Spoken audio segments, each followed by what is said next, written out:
Senator Catherine Muma for participating in this very important conference together with our colleagues. And because we have no other way we can express some of these things, if indeed IPU was about the greater role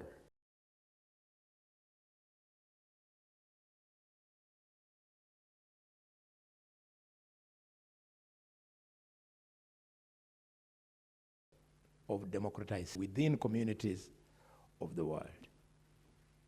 I urge the IPU to up their game, to find the strength to speak to African leaders. Mr. Speaker, today we are seeing presidential elections in African countries being conducted by the sitting presidents in office who give no role to the electoral commissions in their countries. In the process, Mr. Speaker, their opponents are locked out of the race, their opponents are arrested, their opponents are detained, their opponents are abducted, their opponents are even killed, Mr. Speaker. The IPU must take over the role of the African Union, because the African Union, instead of speaking to this, they are busy congratulating their colleagues.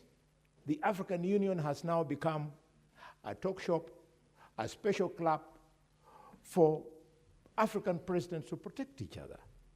Mr. Speaker, we know of recent elections in Africa where senior African politicians have witnessed elections in their countries from prison, charged with treason, Mr. Speaker.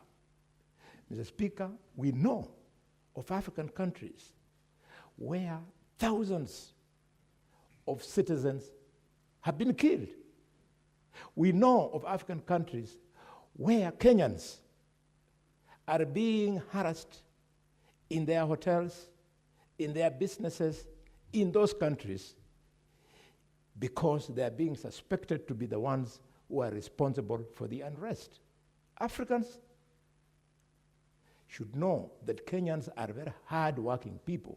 When they go to their countries, they are looking for business. They are not going there to play politics.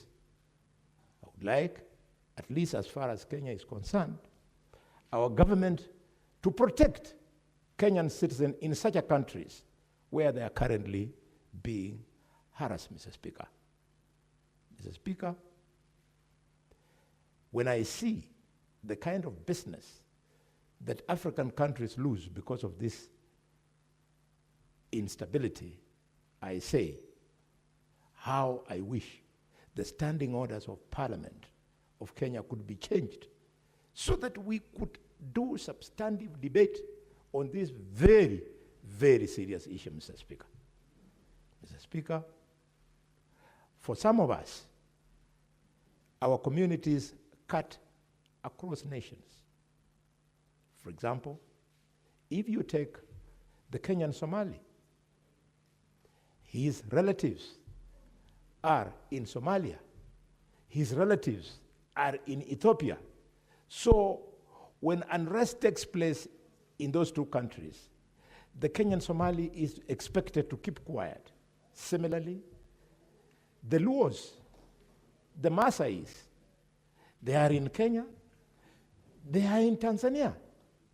When their relatives face this kind of atrocities, we are supposed to keep quiet. Similarly, the Luyas and Tesos, our relatives are in Uganda. And when these things happen, we are supposed to keep quiet. Maybe we should change standing orders so that African parliaments can boldly debate the nonsense that is going on where the African Union has failed. I support. So Senator Maanzo.